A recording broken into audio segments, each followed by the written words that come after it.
ರಸ್ತೆಯಲ್ಲಿ ಬಿದ್ದಿದ್ದ ನಾಡಬಾಂಬ್ ಮೇಲೆ ಬಸ್ ಹತ್ತಿದ ಘಟನೆ ಶಿಕಾರಿಪುರ ತಾಲೂಕು ಹಿರೇಕವಲತ್ತಿಯಲ್ಲಿ ನಡೆದಿದೆ.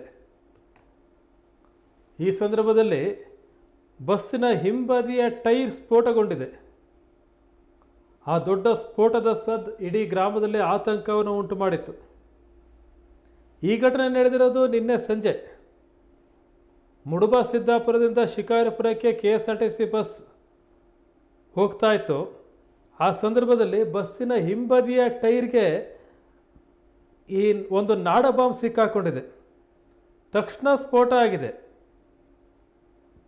ನಾಡಬಾಂಬನ್ನು ಸಾಮಾನ್ಯವಾಗಿ ರೈತರು ಹಂದಿಗಳಿಂದ ತಮ್ಮ ಬೆಳೆಗಳನ್ನು ರಕ್ಷಣೆ ಮಾಡೋಕ್ಕಾಗಿ ಬಳಸ್ತಾರೆ. ಅಂತಹ ಒಂದು ನಾಡಬಾಂಬ್ ಯಾರೋ ತಗೊಂಡು ಹೋಗ್ತಾ ಇರಬೇಕಾದ್ರೆ ರಸ್ತೆಯಲ್ಲಿ ಬಿದ್ದಿರ್ಬೋದು ಅಂತ ಶಂಕಿಸಲಾಗಿದೆ. ರಸ್ತೆ ಮೇಲೆ ಬಿದ್ದಂಥ ಈ ನಾಡಬಾಂಬ್ ಯಾರೂ ಗಮನಿಸಿಲ್ಲ. ಅದೇ ಸಂದರ್ಭದಲ್ಲಿ ಅಲ್ಲಿ ಬಸ್ ಬಂದಿದೆ. ಬಸ್ ಈ ನಾಡಬಾಂಬ್ ಮೇಲೇ ಹತ್ತಿದೆ.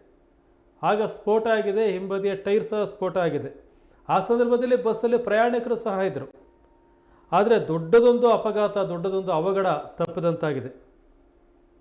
ಶಿಕಾರಿಪುರ ತಾಲೂಕು ಹಿರೇಕವಲತ್ತಿ ಗ್ರಾಮದಲ್ಲಿ ನಡೆದ ಘಟನೆ. ಈ ರೀತಿ ನಾಡಬಾಂಬ್ಗಳನ್ನು ಬಳಸೋದು ಅಕ್ರಮ. ಅನುಮತಿ ಇಲ್ಲ. ಅನುಮತಿಯನ್ನು ಪಡೆದು ಬಳಸಬೇಕಾಗುತ್ತೆ ಮತ್ತು ನಿರ್ದಿಷ್ಟ ಕಾರಣಕ್ಕಾಗಿ ಬಳಸಬೇಕಾಗುತ್ತೆ. ಇಲ್ಲದೇ ಇದ್ದರೆ ಈ ನಾಡಬಾಂಬ್ಗಳ ಬಳಕೆ ಏನಿದೆ ಇದು ಅಕ್ರಮ ಅಂತೇಳಿ ಪರಿಗಣಿಸ್ತಾರೆ. ಆದರೆ ಒಂದು ದೊಡ್ಡ ಅಪಘಾತವೊಂದು ತಪ್ಪಿ ಸುಮಾರು ಜನರ ಪ್ರಾಣ ಉಳಿದಂತಾಗಿದೆ.